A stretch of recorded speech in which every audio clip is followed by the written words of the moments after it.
As we know that August 7th is going to be a remarkable day in the history of mediation, as the United Nations Convention on International Settlement Agreements resulting through mediation, which is also known as the Singapore Convention, will be ratified.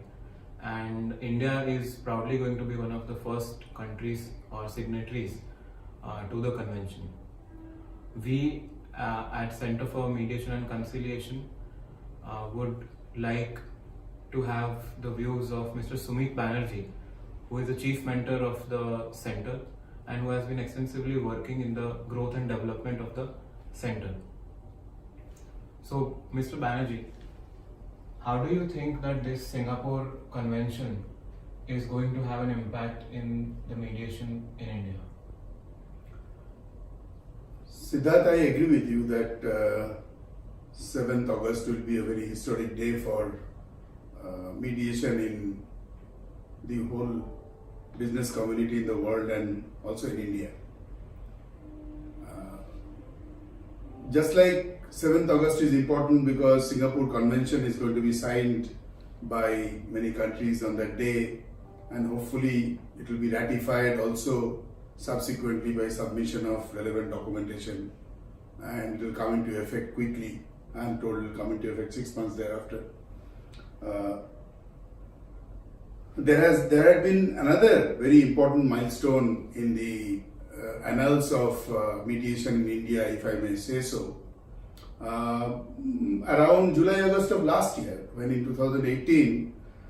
the current government had taken a very proactive step in amending the Commercial Courts Act, and as you know, at that time, through that amendment, all commercial disputes beyond the value of rupees 3 lakhs,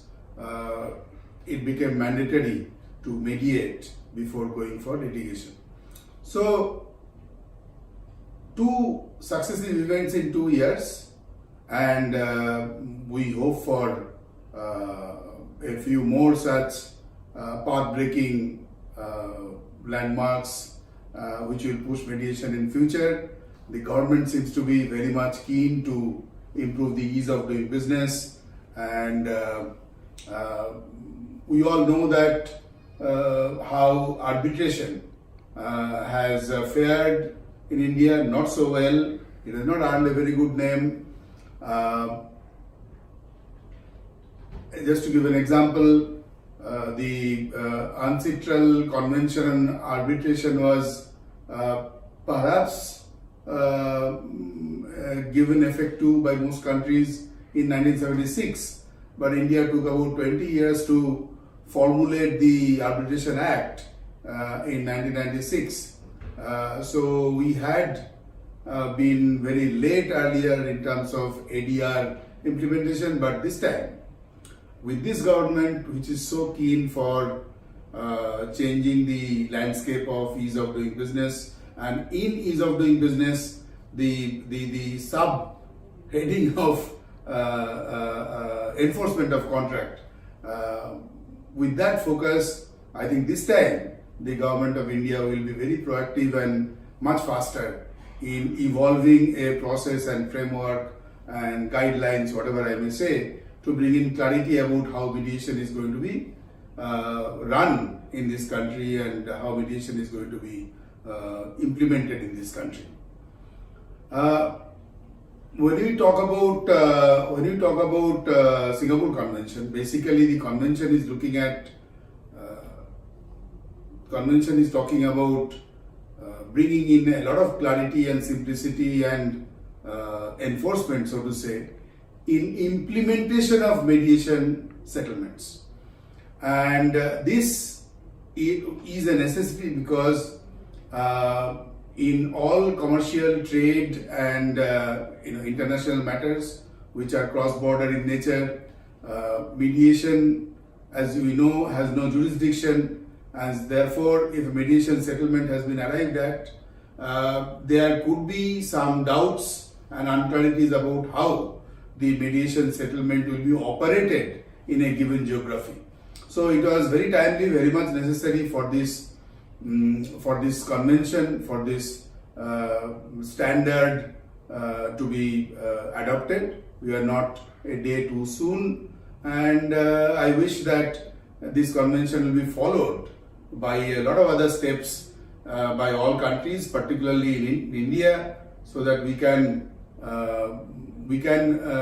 sort of slowly eliminate the stigma that has been so far associated with the complexity of enforcing contract in our country and the sluggishness, the slow speed of